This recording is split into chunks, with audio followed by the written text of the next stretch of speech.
أعوذ بالله من الشيطان الرجيم. بسم الله الرحمن الرحيم. قال المصنف رحمه الله تعالى ونفعنا بعلومه amin ya Allah ya rabbal alamin.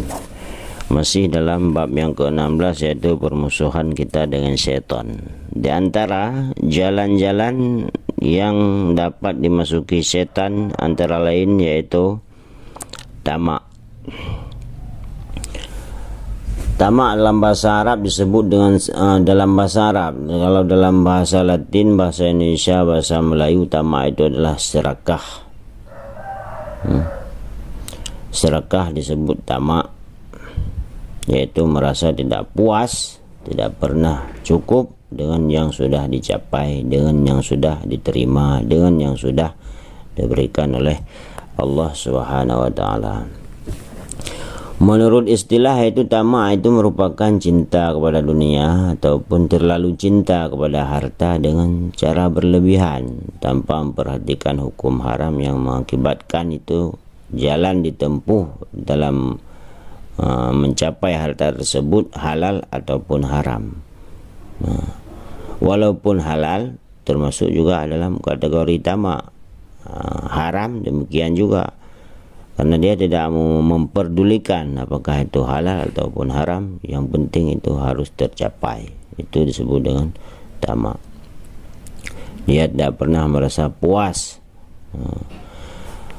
Serakah adalah salah satu daripada penyakit hati. Nah, sama juga serakah ataupun tamak itu merupakan salah satu penyakit hati. Mereka selalu menginginkan lebih banyak, tidak peduli apakah cara yang ditempuh itu dibenarkan syariah ataupun tidak dibenarkan oleh syariah. Tidak berpikir apakah harus memberikan, apakah harus mengorbankan kehormatan orang lain ataupun tidak. Quran surah At-Takasur.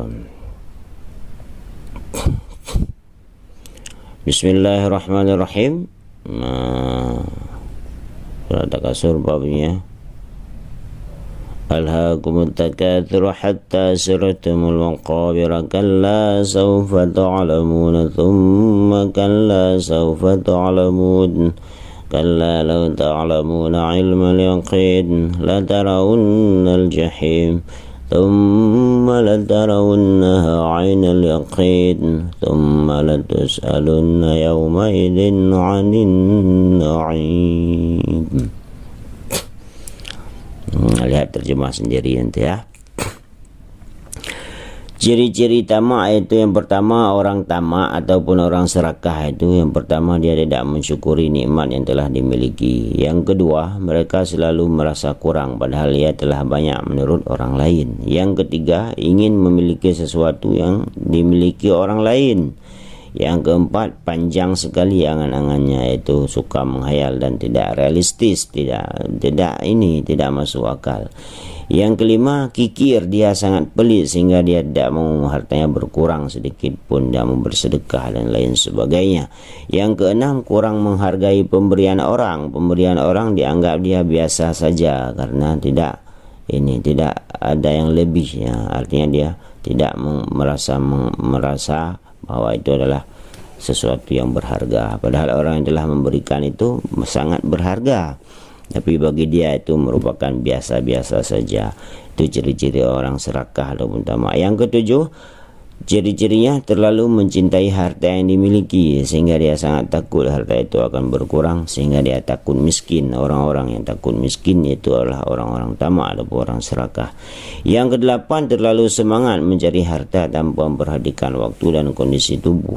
Setelah didapatkan harta tersebut difoya-foya, kadang-kadang harta tersebut dibelikan baju yang tidak berfaedah, dibelikan pakaian yang tidak bermanfaat, dibelikan sesuatu kenderaan yang tidak bermanfaat untuk agamanya. Dia berfoya-foya dan berbuat mubazir, berbuat tasarruf yang tidak diperkenankan oleh agama. Yang kesembilan, ciri orang tamak itu semua perbuatannya selalu bertendensi pada materi. Apapun yang dia lakukan semua terarah kepada materi. Apa bahaya tamak? bahaya tamak yang pertama, orang yang tamak selalu merasa kurang dan tidak pandai bersyukur sehingga dia akan mati dalam hartanya sendiri. Dan sungguhnya telah kami berikan hikmah kepada Luqmanul Hakim, yaitu bersyukurlah kepada Allah, dan barang siapa bersyukur maka sesungguhnya ia bersyukur untuk dirinya sendiri, dan barang siapa yang tidak bersyukur maka sesungguhnya Allah tidak akan kurang. Allah Maha Kaya lagi Maha Terpuji. Quran Surah Al-Luqman ayat 31. Bahaya tamak yang kedua, sifat tamak dapat menimbulkan rasa dengki, dapat menimbulkan penyakit hati yang lain, iaitu dengki, hasud dan permusuhan di antara sesama. Bahaya tamak lagi adalah sifat tamak akan membutakan orang sehingga menghalalkan segala cara dalam meraih tujuan. Yang keempat, bahaya sifat tamak akan menjauhkan seseorang dari Allah Subhanahu wa taala. Na'udzubillah. Yang kelima, sifat tamak dapat membuat orang menjadi bakhil karena takut hartanya berkurang, yaitu orang-orang yang kikir dan menyuruh orang lain berbuat kikir dan menyembunyikan karunia Allah yang telah diberikannya kepada mereka, dan kami telah menyediakan untuk orang-orang kafir siksa yang sangat menghinakan. Quran Surah An-Nisa ayat 37. Cara menghindari sifat tamak ini, solusi supaya kita tidak serakah, tidak tamak. Yang pertama, mensyukuri nikmat yang telah Allah berikan. Yang kedua, membiasakan diri dengan sifat ikhlas dan rendah diri, menerima saja. Yang ketiga, membiasakan diri dengan sifat pemurah dan jujur, artinya sangat merasa gembira dengan pemurah dan kejujuran. Yang keempat, membiasakan hidup sederhana tanpa berangan-angan yang tinggi, suka hemat, tidak boros, qanaah, merasa cukup yang dia terima dari Allah, dan zuhud, tidak mencintai harta yang telah dia miliki itu. Dia tetap menyembah Allah, taat kepada Allah tanpa mempedulikan harta berapa yang diperoleh ataupun bagaimana harta tersebut dia peroleh. Yang penting dengan cara yang halal. Itu menghindari tamak, membiasakan hidup sederhana, jangan terlalu membangga-banggakan diri. Terus membiasakan hemat, jangan membuang-buang harta ke tempat yang tidak berfaedah kecuali tempat agama. Membiasakan hidup qanaah, bersyukur. Itu qanaah itu adalah menerima apa adanya yang telah Allah berikan, dia tetap ridha kepada Allah. Dan membiasakan hidup itu dengan cara zuhud, tidak mencintai harta, tidak mencintai dunia, dan menganggap itu adalah semua titipan semata dan suatu saat akan dibinasakan oleh Allah Subhanahu wa taala. Cara menghindari tamak yang selanjutnya itu yang kelima, Yang kelima, meminta pertolongan Allah, berdoa selalu kepada Allah Subhanahu wa taala agar dijauhkan daripada sifat serakah. Ya Allah, ya Rabbi, ya Allah, ya Arhamar Rahimin. Aghnina bihalalika an haramika, bi ta'atika an ma'siyatika, bi fadlika amman siwak. Ya Allah, ya Arhamar Rahim. Berdoa selalu kepada Allah. Jangan sombong kita, jangan kita merasa bahwa kita tidak akan memiliki sifat tersebut. Jangan, karena suatu saat nanti iblis masuk, kita tidak tahu bahwa kita telah diperdaya oleh iblis, sehingga tanpa sadar kita telah bersifat dengan tamak ataupun serakah. Yang keenam, menghindari sifat serakah jika melihat orang lain banyak harta. Jangan merasa iri kepada orang lain. Yang ketujuh, sadar bahwa menjadi hanya hiasan hidup dan perantara menuju kepada akhirat. Ketahuilah bahwa sesungguhnya kehidupan dunia ini hanyalah permainan dan suatu yang melalaikan, perhiasan dan bermegah-megah antara kamu, serta berbangga-banggaan tentang banyaknya harta dan anak. Seperti hujan yang tanamannya mengagumkan para petani, kemudian tanaman itu menjadi kering dan kamu lihat warna kuningnya itu kemudian menjadi hancur. Begitulah dunia. Dan di akhirat nanti ada azab yang keras dan ampunan dari Allah serta keridhaan Allah, dan kehidupan dunia ini tidak lain hanyalah kesenangan yang menipu. Inna hayatud dunya mata'un wa lahwun. Permainan dunia ini adalah suatu, kehidupan dunia ini adalah suatu permainan. Quran surah Al-Hadid ayat 20. Jadi diantara lagi jalan-jalan setan yaitu ketergesaan dan mengabaikan ketangguhan dalam menyelesaikan segala urusan. Tergesa-gesa itu merupakan jalan setan juga. Jadi kita harus berhati-hati, jangan kita tergesa-gesa terhadap suatu masalah. Nah, tergesa-gesa adalah dari setan, sedang pelan-pelan adalah dari Allah Subhanahu wa taala. Ketika tergesa-gesa, setan mempropaganda hal jahatnya kepada manusia di mana dia tidak mengetahui, manusia itu tidak sadar. Benar-benar telah diriwayatkan sesungguhnya waktu Nabi Isa bin Maryam alaihissalam dilahirkan, berdatanganlah setan-setan pada iblis dan mereka melaporkan kepadanya, "Bos, pagi ini berhala-berhala telah terjungkir kepalanya.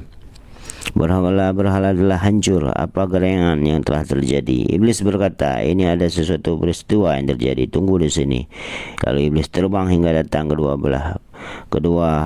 buah belahan bumi dan tidak menemukan sesuatu. Yang dia lihat hanya Isa telah lahir ke dunia. Tiba-tiba dia melihat malaikat-malaikat sedang mengerumunia. Lalu kembalilah iblis kepada setan-setan dan berkata, "Sesungguhnya ada seorang nabi yang telah dilahirkan tadi malam. Tidak ada seorang perempuan yang hamil, tidak pula dia melahirkan, kecuali aku mesti menghadirinya, kecuali kelahiran ini. Kenapa aku tidak tahu?" Lalu pun iblis tidak mengerti, maka berputus asalah kamu dari disembahnya berhala lagi setelah malam ini, kata iblis kepada setan-setan. Tetapi datangilah anak cucu Adam dari arah ketergesaan. Nah, ketergesaan itu adalah jalan syaitan. Tergesa-gesa dalam mengambil keputusan. Seperti orang-orang pengikut Nabi Isa itu, orang tersebut telah menuhankan Nabi Isa karena tergesa-gesa mereka, sehingga kafirlah mereka. Di antara lagi jalan-jalan setan yaitu orang yang mencintai dirham dan dinar, yaitu mencintai rupiah dan dolar dan segala macam harta kekayaan, baik yang berupa harta benda, mobil, rumah, kendaraan, pekarangan rumah, itu pot bunga, model bunga, model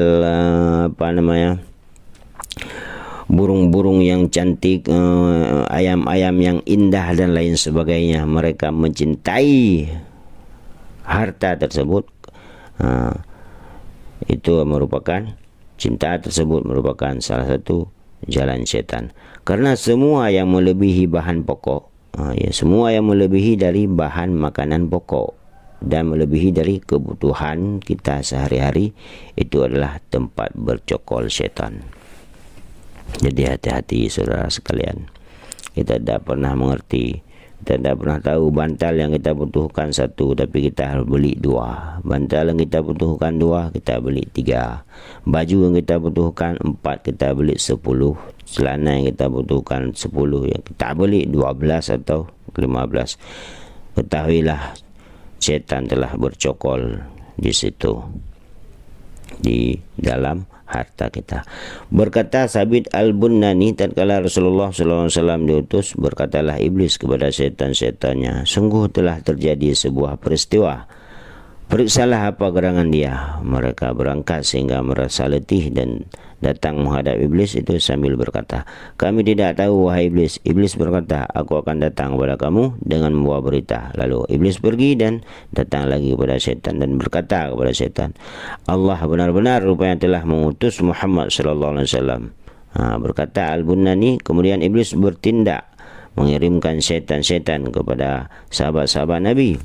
Tetapi mereka kembali dengan tangan kosong, tangan hampa, serta berkata, "Belum pernah kami menggoda, menemani manusia dalam sehari pun seperti orang-orang ini, seperti sahabat-sahabat ini.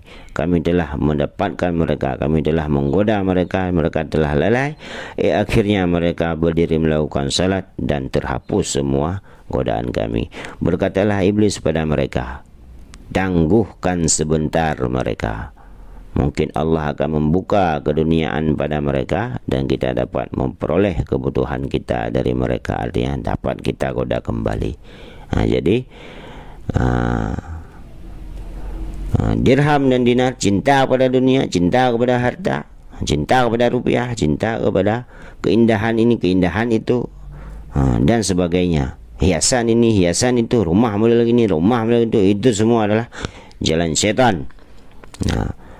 Mereka, apa kata iblis? Tangguhkan mereka. Ketika Allah membuka kecintaan mereka terhadap dunia, maka saat itulah kita masuk. Diriwayatkan sesungguhnya Isa alaihissalam pernah berbantal batu pada suatu hari. Lewatlah iblis sampingnya sambil berkata, hai Isa, engkau telah cinta dunia. Lalu Isa mengambil batu tersebut dan melemparkannya dari bawah kepalanya sambil berkata, ini untukmu, ambil semua beserta dunianya.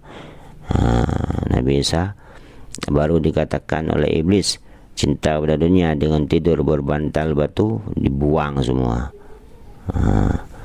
Di antaranya kebakilan, dan di antara lagi cinta kepada dunia, yaitu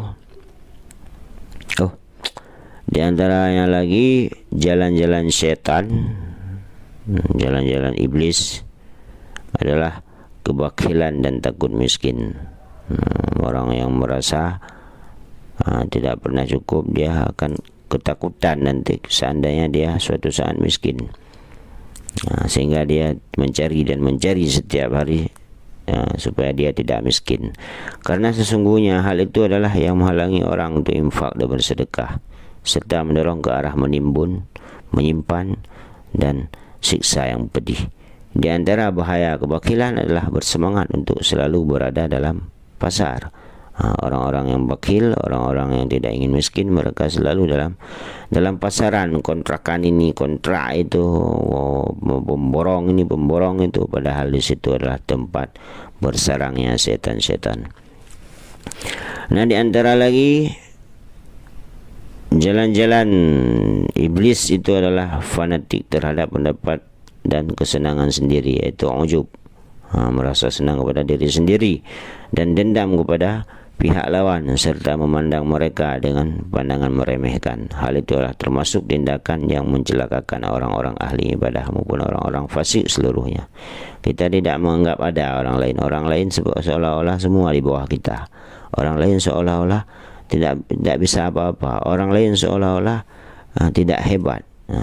Nah, sifat orang yang seperti ini adalah orang yang telah dirasuki setan. Berkata Hasan radhiyallahu anhu, sampai kepada kita bahwa sesungguhnya iblis berkata, aku telah menghiasi umat Muhammad sallallahu alaihi wasallam beberapa maksiat, tetapi lalu mereka mematahkan tulang punggungku sebab istighfar. Tulang punggung iblis patah dengan sebab istighfarnya umat Muhammad. Lalu aku hiasi pada mereka dosa-dosa yang mereka tidak akan memohon ampun dari dosa tersebut, yaitu dengan kesenangan-kesenangan dunia. Benarlah apa kata iblis al-ma'un itu. Benarlah kata-kata iblis al-ma'un telah laknat itu, karena mereka tidak mengetahui bahawa sesungguhnya itu adalah termasuk di antara sebab-sebab yang mendorong kepada kemaksiatan-kemaksiatan. Lalu bagaimana mereka dapat memohon ampun?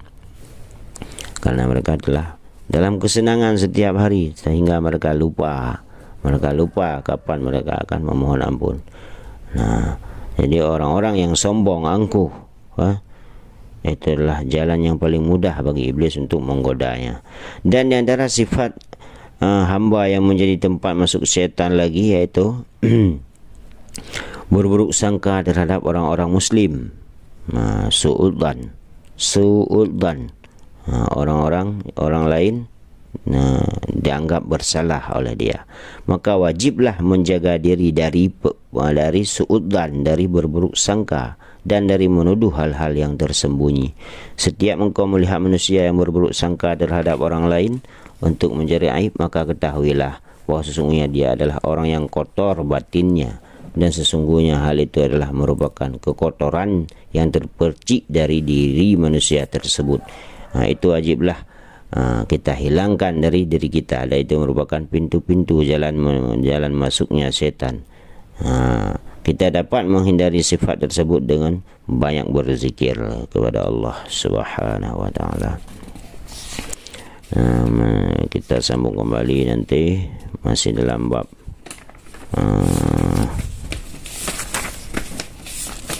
permusuhan dengan setan. Kita akan menyambung kembali, ini agak unik di kedepannya, ini bagus untuk kita pelajari. Wallahu a'lam bishawab.